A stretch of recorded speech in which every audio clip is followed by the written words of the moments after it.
ในที่สุดกูก็เรียนจบขึ้นมาละบาทนี่กลับไปสิหาสมัครเรียนละห้างกันคักๆโลดโอ้ยสมัยยากแท้เนาะสิมาส่งซีรีส์สมัครเรียนอีกฮัลโหลสบายดีนี่เป็นเบอร์ของทมิงแม่นบ่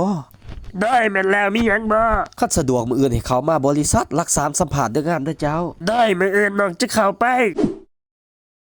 ในที่สุดได้โอกาสสัมผัสเรียกแล้ว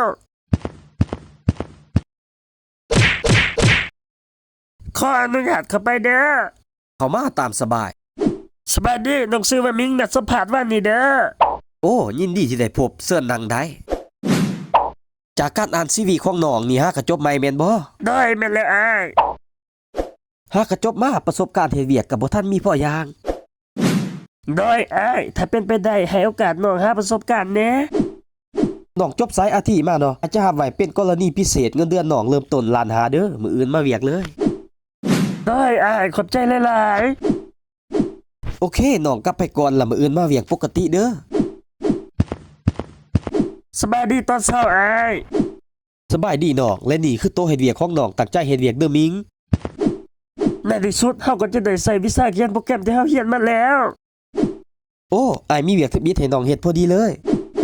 ได้อ้ายน่าจะเป็นเวียกลงวินโดว์คอมแน่นอน ฮ่าๆจิบจอยน้องแป้งไผ่กับพัดลมในห้องนี่ให้แหน่เบิ่งคือสิแม่นเพทางในได้อ้ายเดี๋ยวน้องจะลองแป้งไปก่อน โอเคเดี๋ยวอ้ายไปเวียกนอกก่อน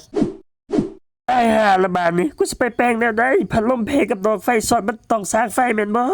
ถ้ากูเฮ็ดบ่ได้ห้ามห้องถึงไล่ออกจากเวียกแน่นอนฮะเอ้ย